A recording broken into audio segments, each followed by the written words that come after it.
Pop 98 WPG, Charlotte's plug for new hip-hop and R&B. Man, No Limit Larry in the Morning Madhouse got a special guest. This young lady killing the airwaves. She's been Grammy nominated. She coming here looking good, smelling good, and everything.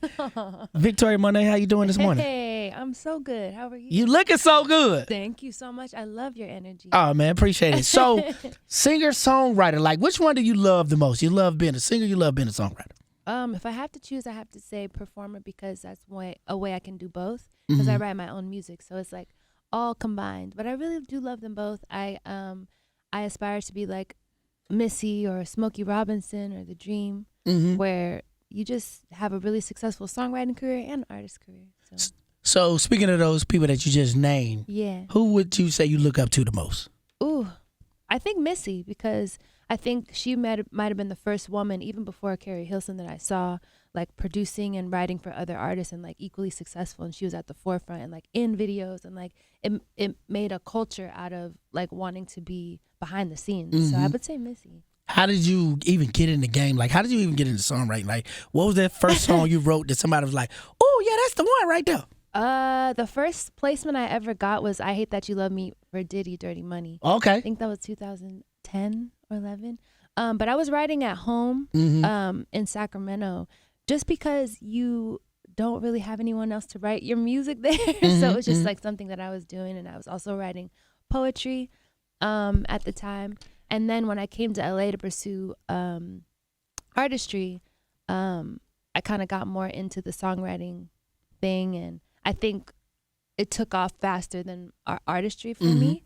So I was kind of using songwriting and the connections that I was making to funnel back into my artist career and like make investments and support tour, like all kinds of things. So songwriting was really my foundation to pursue. Sacramento, they call it Sacktown. Sacktown. I just met someone outside from Sacktown. It's so interesting. Yeah. But yeah. What is it to do with, like, if I was because I've never been to Sacramento. So if I was to come, like, what's the top 3 things we got to do if I come to Sacktown, Sacramento? You know what? I have a hard time saying because when I was in Sacramento, I was just in high school. So I missed the club years. I missed like the freedom, and my mom didn't really let me go nowhere. So I was like in dance rehearsal. So I guess you can go to the dance studio. There's like a lot of really cool art. Like downtown is very artsy. So you'll find a lot of murals, a lot of like museum, like just cultural artsy, fartsy type stuff. So I'd say that's fun. I think you can find, what else? The Sacramento Kings. A sideshow.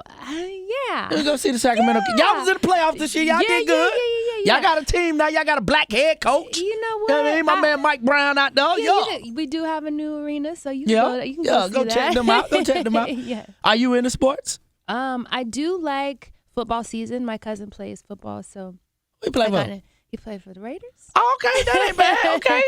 Yeah. So it's fun. I feel like I like things that bring family together, and I feel like football is one of those things. Family, friends, people are like having good banter together, having drinks, just good times. So it kind of reminds me of like many little family reunions on Sundays. And then the Super Bowl is really fun. I also like basketball. I don't really watch it until the playoffs, though, to be honest. Oh, you one of them. I'm going to watch it when the playoffs come on. I ain't going to watch them other 82 games. There's so many games. There's so many. It's a lot. What's your favorite? Oh, I like football and basketball. Like I played both in high school and college, but I like. What positions did you play? In basketball, I was a point guard. In football, I played free safety and I played wide receiver.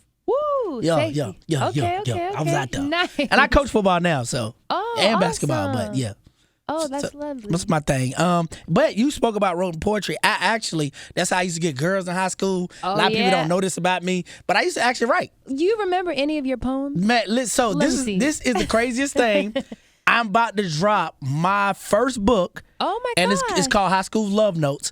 And it's my poems that I found from high school that I'm going to turn into a book. Oh, that's brilliant. Yeah, I remember some of the stuff.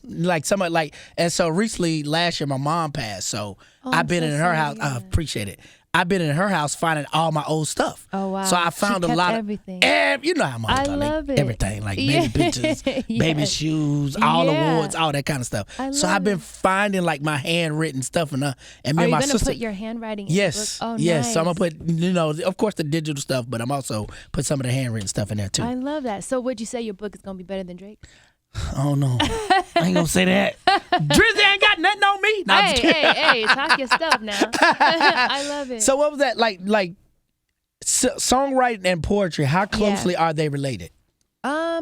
I think that maybe songwriting might be a little bit harder because you only have there's a little bit more structure to me. I think poetry, you can be pages long if you wanted it to, but you got to figure out the most important parts, and which I feel like is harder to do, to shave off and simplify.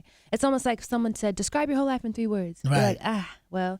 So that's why, speaking of Drake, one of the reasons why I feel like he's so genius is because you listen to it one time and you understand what he meant. Yeah. It rhymes. It's great. It's simple.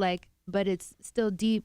So I feel like it's a really sophisticated sport. And poetry is as well, but I think you just have a little bit more wiggle room to be long-winded. Because it don't have to rhyme and it's just your it expression. Can be avant-garde. It could be anything. Today, whatever we say could technically be a poem. Right.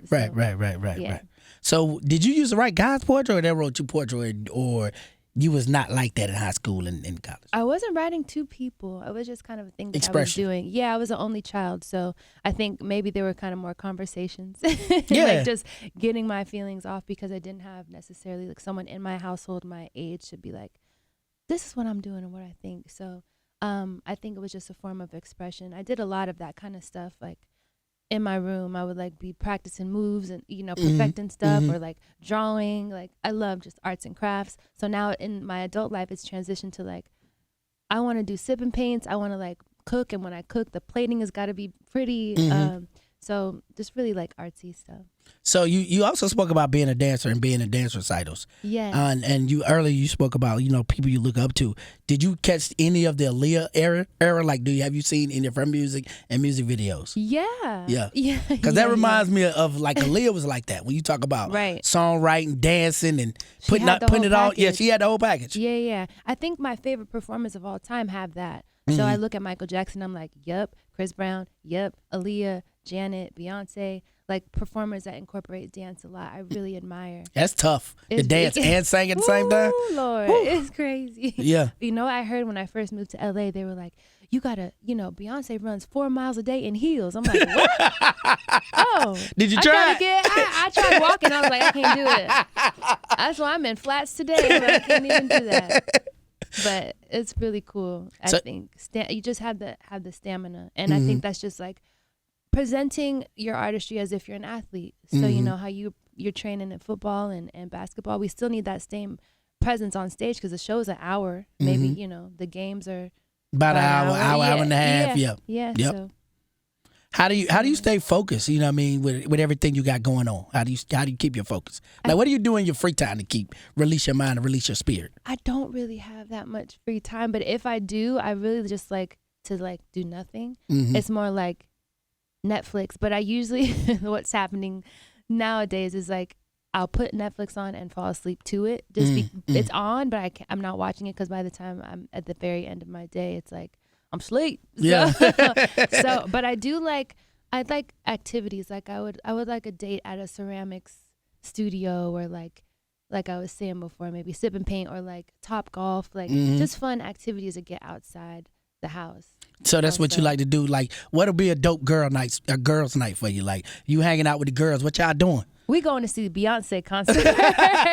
We going to the Renaissance tour. Are you catching that? End of this year? What date you catch? I'm going on her birthday. Oh, dope. The birthday show. Oh, she gonna show out on her birthday. Man, that's what I think. So definitely gonna show out on her birthday. That's gonna be a special one. Yeah. I really would have liked to go to opening night overseas, but Yeah. So I'm gonna wait till the birthday.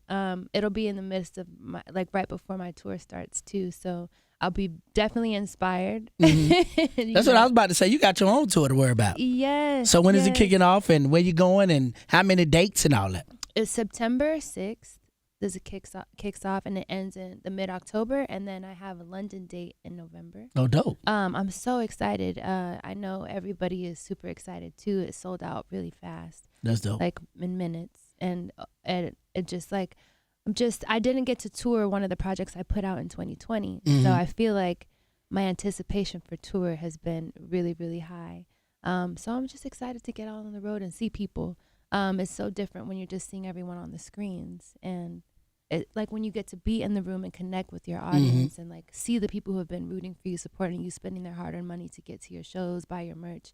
I just love that. So I'm really excited to go. Speaking of music, new album out. New album's coming August 25th. Okay. You could pre-order it right now. Get it right now. Yeah, don't wait. Don't procrastinate. What's the name of the new Get album? it right now. It's called Jaguar 2.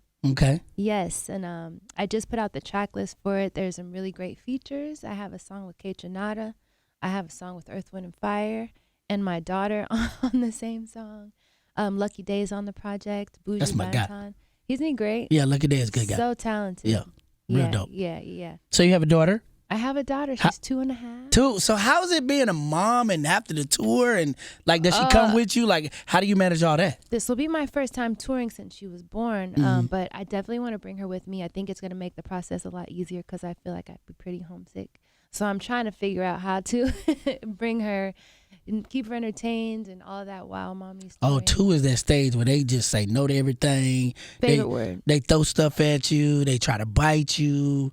Yeah. I'm getting punched. Yeah. Them 2s is bad. Yeah. She act like she pay all the bills. Yeah, that's when they had a real attitude. 2 and 3, that's when they get the real attitude. I can't wait till that calms down. But she's also really sweet and she's getting into music too. She has great musical taste. I think she's going to be kind of like Blue Ivy, where she'd be like, Mom, you were off key. Like, you need to do that. Just very much like getting me together. So I'm excited to just, her personality has really come into life. So it's really special. But yeah, I'm excited. That's what I was about to ask you about. Like, what's been your favorite mom moment so far? Ooh. I think one of the first times hearing her laugh was really amazing because, you know, when they're babies are so cute, but they're just little noodles. They can't hold their head up. They don't really make expressions. They just want to eat and cry. So the first time hearing her laugh, I was like, oh my gosh, like it's so cool to just hear and see the process of them becoming little humans. Right. But also just experiencing everyday life with her has been really cool just because everything is so new to her. Like the first time she realized rain was rain, or like, you know, going to school for the first time a couple weeks ago, I took her. I definitely cried. Yeah. I just put her in this summer camp so that she's a quarantine baby, so she really didn't like other babies. She liked adults, but like other kids and boys, she was like, So now that she's in school, better, social skills are a lot better. So it's all been really exciting to be So I got to ask you this. What's it been your scariest mom moment? Because if you had a favorite moment, you got to have that parent moment. You're like, I don't know if I'm going to let my baby do this. You know what? I've had a lot of them. I think maybe when she's not with me, it's more scary. Or like, for instance, I have like a new fear of flying since she was born because I'm like, I don't want to not be here. Right. So it's more like even driving to the store is scary. I'm like, you drivers, watch out. Do not hit this vehicle because it's just like a whole different level of protection. So everything in life is a little bit more intense, which I can take because the happy moments are also more intense. So I love it. Are you putting any of that into your musical expression? She's on the album, and I haven't necessarily talked about her overtly on Jaguar 2. I did make a song for her first birthday that I put out. I didn't really put it out. I put it out. I made a video and put the audio to the video on Instagram. But I did make a song about postpartum at a time, but it's not on the album. So I think in due time I'll do more and more mommy music. I think maybe there's like a lullaby album in the future and maybe collaborations with her more, you know. All right. So what's next for you? Like you're doing so much. What's next? What's on the plate next? Where we eating at next? You know what? I'm focused on Jaguar 2. I've been waiting so long to put this out. I've had it done for quite some time. From top to bottom, it's been done for over a year. I've been working on it for the past 3 years or so. So I'm really the moment is happening. It's coming so close. August 25th is really tomorrow. And then tour. And then I hope to run the tour back since it sold out so fast. I want to make sure that I get everybody in the building so that we can see each other. And then I want to move on to the next album, just kind of do this whole cycle again. What's something about you want your fans to know that they might not know?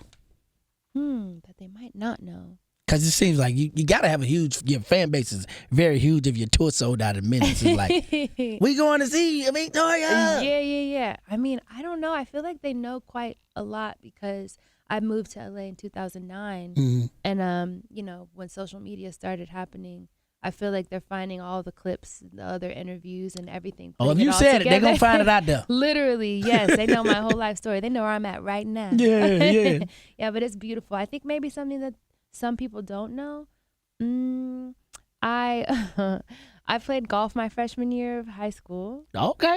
Yeah. I didn't see that coming, but okay. Right. I was like, what? Something that they don't know. That's really off. But my mom made me do it because she was like, girl, you black, you might get a scholarship. So Facts. But I did quit. I was like, I want to dance, Melissa. Like people, and I had to, like, freshman year, a little puny freshman walking through with this big golf bag, and they were like, look at Tiger Woods' sister. I was like, I don't think I want to play. I don't want to play no more. But it was a cool experience. Now I feel like I like it because I think at least I know how to hold the golf. Like when I go to the golf. That's what I was going to ask you. Do you know how to play, though? Like, can you I'm play? not bad. Oh, I'm not bad. You definitely probably would beat me. I'm terrible at golf. Are you really? I can't, man. Listen, we go to Top you put Golf. Too much force. Listen, we go to Top Golf. I score like a 32. Oh. Oh Lord. We just went to Top Golf with DDG, and boy, it was terrible. Really? He beat the mess out of all of us. Do you drink?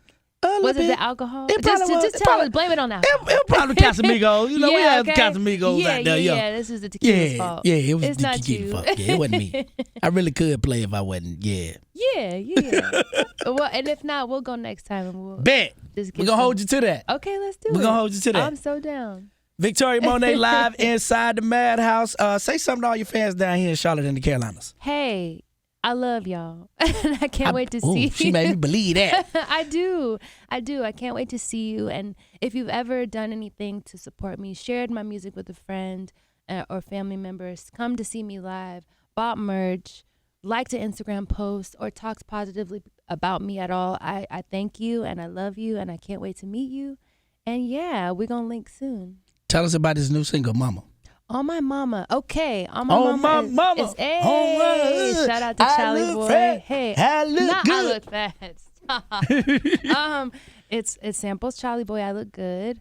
And it really is about, for me, it was the first song that I wrote that I liked after having my daughter. So it became this positive affirmation song that I can sing, but also twerk a little bit. Too. Do that again. Hey! Give a little something. Yo! So I love when a song can combine both positivity and like good energy and dance. It doesn't feel too preachy. So I'm happy to have it out in the world and people enjoying it and people making TikToks and really feeling themselves to it. I love to see it. All right. And what's your social media? My social media, you can find me at Victoria Monet everywhere on TikTok, Threads, Twitter, Instagram. Monet spelled Monet. There it is, Victoria Monet. Hey. Hanging out with us. Appreciate you. Thank you so much. Thank you for having me. It's the plug, man. It's Pod 98. Hey.